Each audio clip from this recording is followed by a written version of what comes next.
There comes a time in your life when your desire to change must outweigh your desire to remain the same.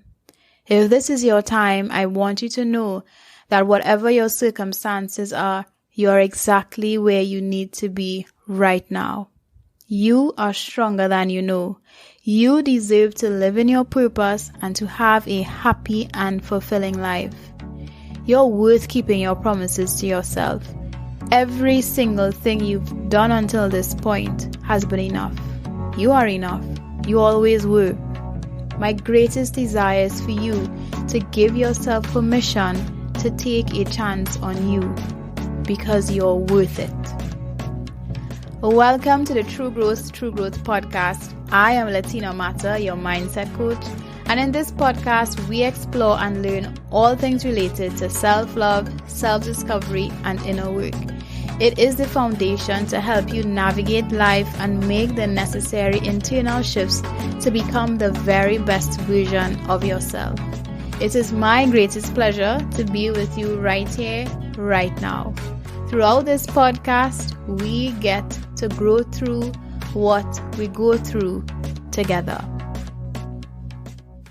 Welcome to another episode of the True Growth podcast. And today's podcast, I want to share with you something that you probably would have heard of before. You're probably an avid doer of it already. It's something that you probably started and you fall off the train on, or it's something that you really know that you want to get a handle on, but it's been such a task.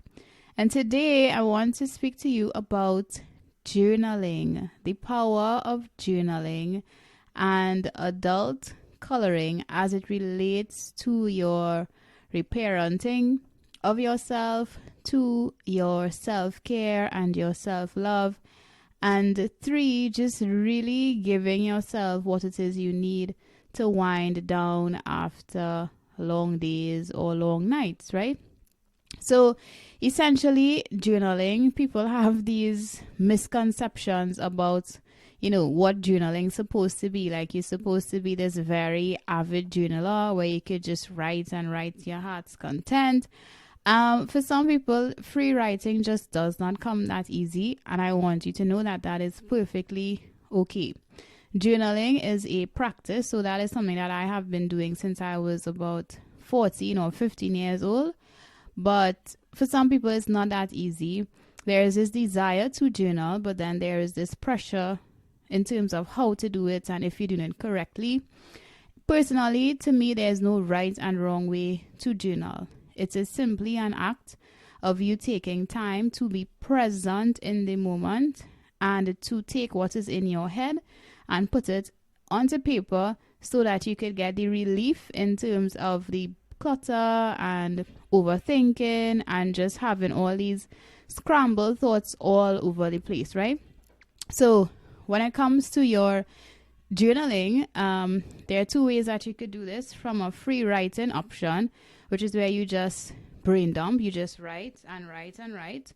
Or you could use guided journaling, right? So that's where you have prompts and using the prompts to help you answer the questions, right? So if you are not new here, you would know that I have something called a Just For You journal, and that is a guided journal where there are different sections, and every section basically is to support your flow in terms of what exactly you're going to journal about. But there is no in stone type of way in terms of how to go about doing this, right? Journaling, so backstory really quickly. When I created the Just For You journal, which has components of gratitude, affirmations, goal setting, night reflections, and scheduling, I had no clue at that point in time that what I was doing was essentially reparenting myself, which is giving myself what I need. So when I created this Just For You journal, I sincerely believe in the product. I was like, oh my God, because I saw how the thing actually really transformed my life.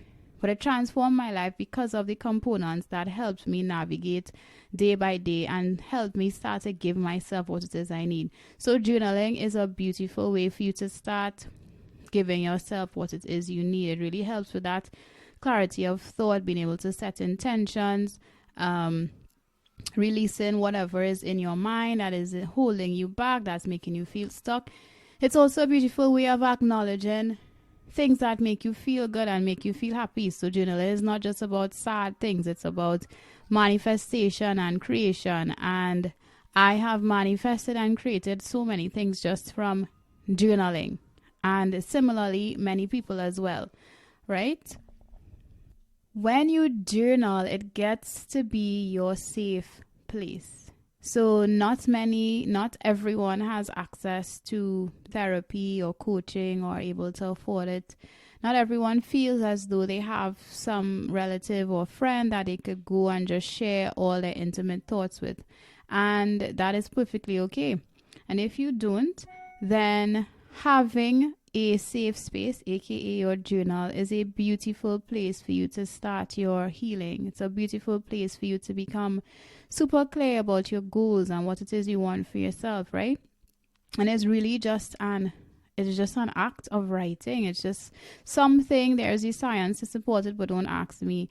But there's something about just taking what is in your head and bringing it to paper that just brings things to life. It just creates reality. When I journal, when you journal, journaling is a safe space for you to change the trajectory of your future. It's a safe space for you to let go of the things that hurt. It's a safe space for you to decide something different, for you to choose something differently. So this episode here is really just to share with you the impacts and the power of journaling. If you feel as though you're struggling with anxiety, you feel as though there's so much clutter in your mind and there's nowhere for you to release it, you probably are one of those persons who just have like a ton load of ideas and you're like, sometimes it feels so overwhelming. Write it down. And because everybody in this mental health space, in this love and light community, since the pandemic, everybody just talks about journal. And I know that there'd be the overthinkers or the perfectionists who are like, my God, it is too much. Like, you have this perception that it needs to be in this perfect way.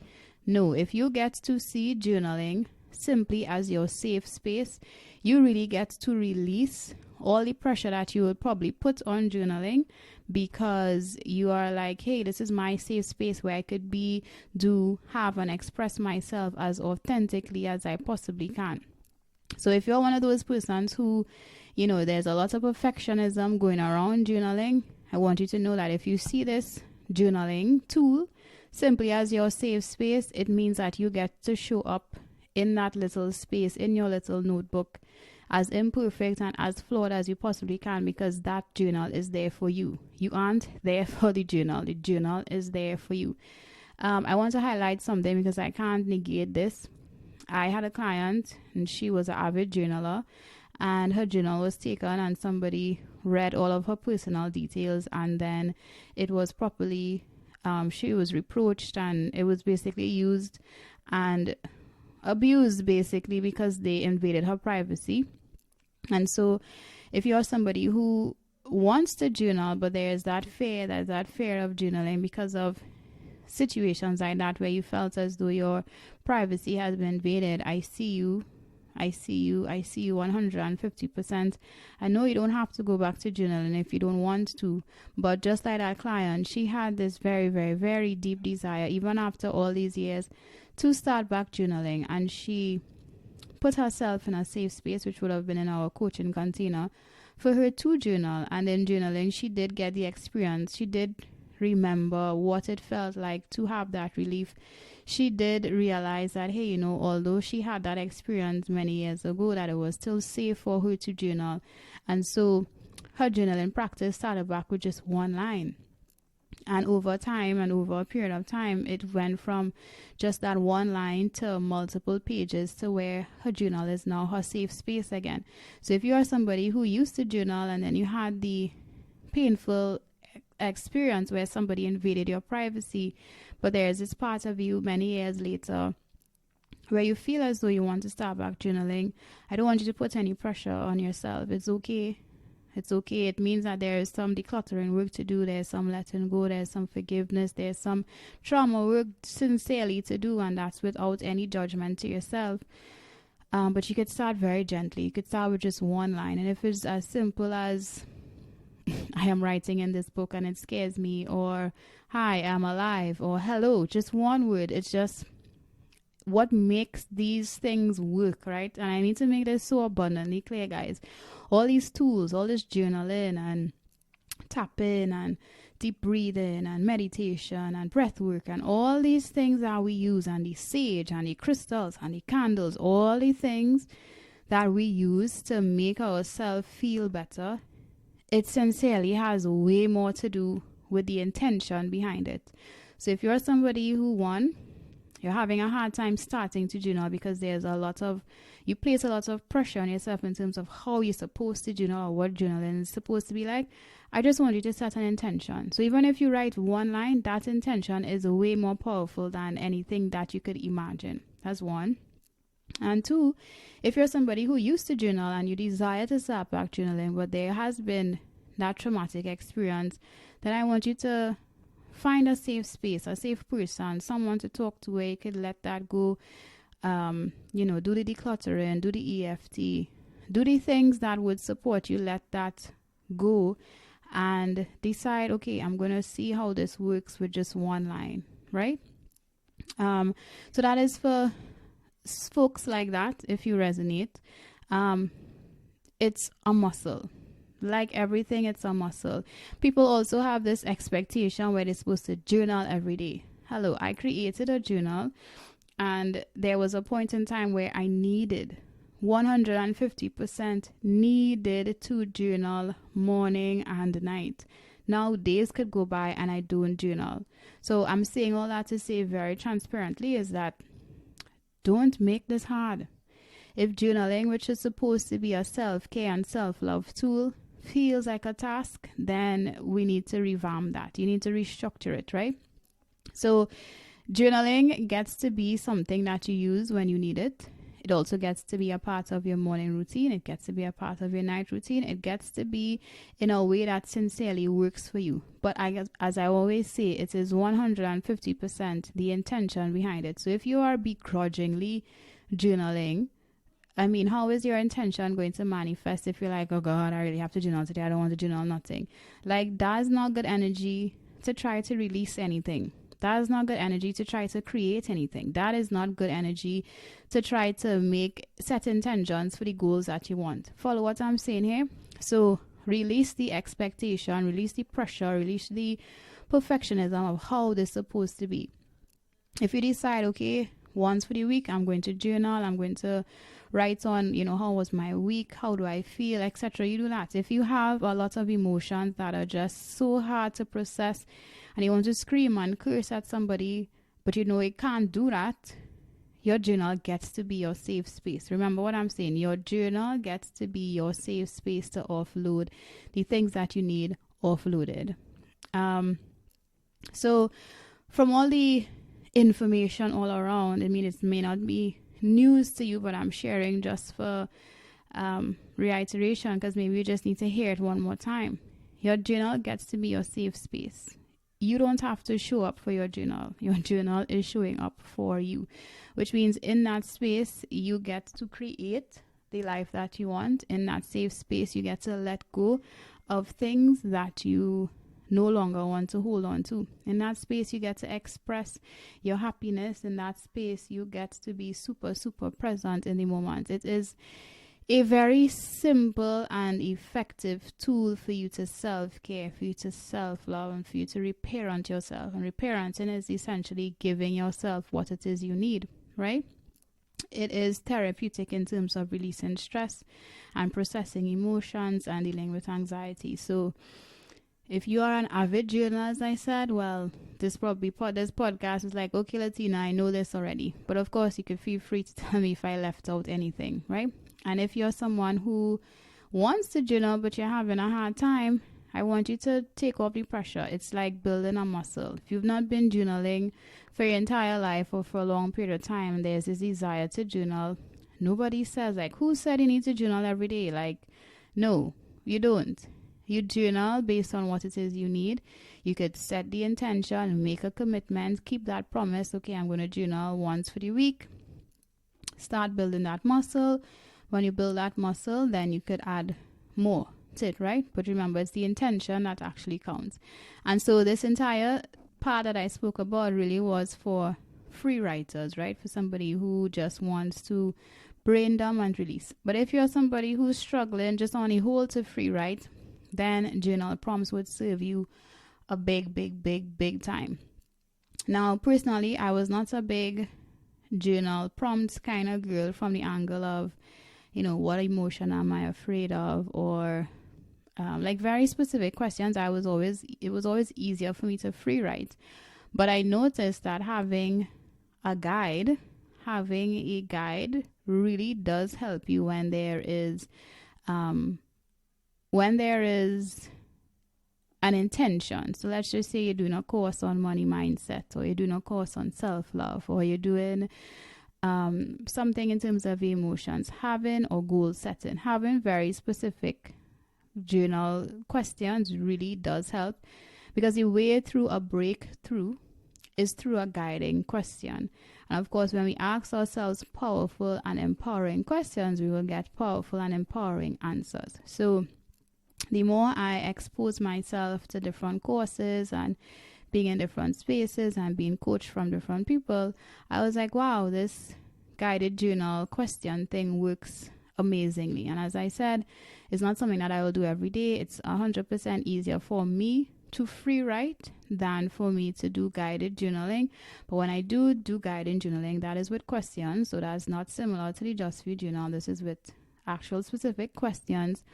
There is a shift, there is a difference, and I see the complete impact of having an intention before starting to answer journal prompt questions. So if free writing is a challenge for you, then get your hands on guided journal things. And I'm giving you first details here that you could expect a journal starter kit very soon from me. So you guys heard it first, right? And that would include journal prompts for people who may not have the ability to just free write all willy-nilly.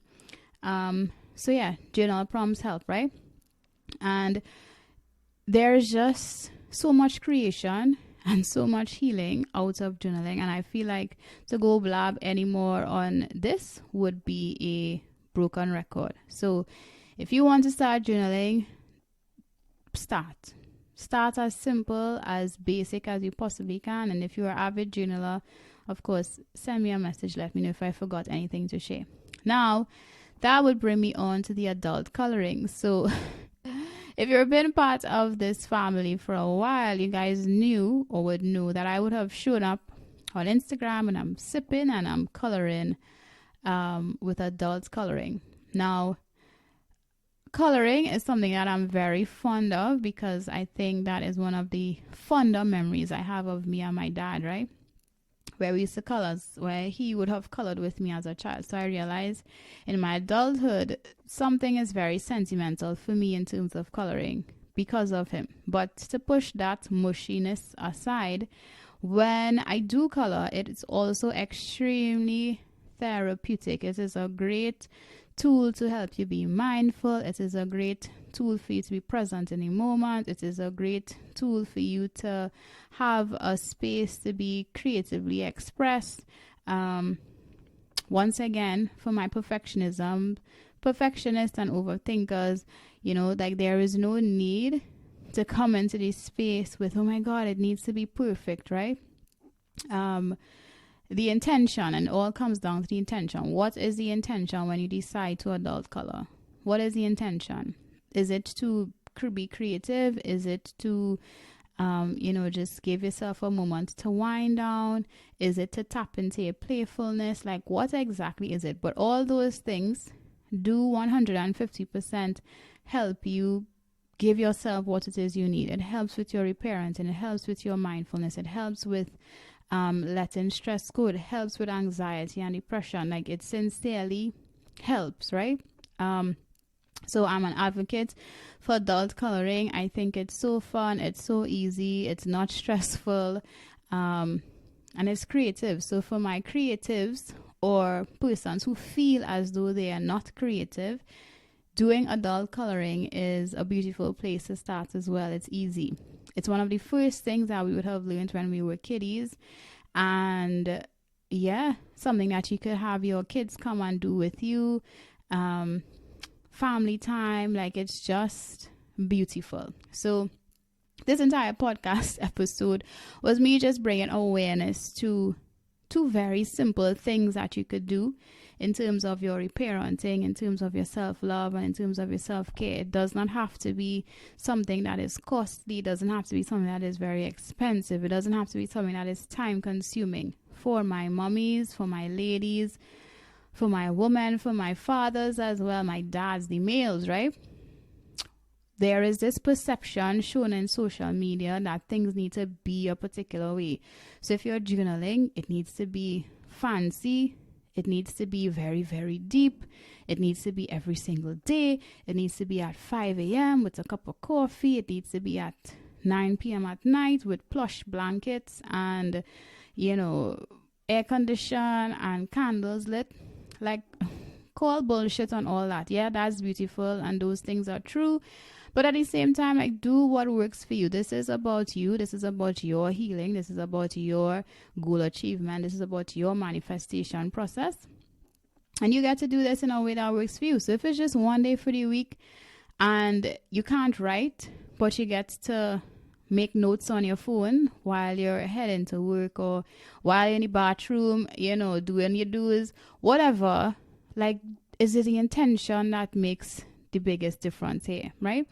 And the intention is what is going to change the trajectory when it is you actually start to utilize these tools, right? Because adult coloring and journaling, they're really just tools. And similarly, adult coloring is something that you get to use for play, for wind down. These things do not have to be, your self-care and your self-love do not have to be extravagant, out of the way, every single day. Everything just looks extra fresh and crisp in order to get what it is you're looking for. You get to make this in a way that works for you and suits your lifestyle. Of course, get any support if support is needed.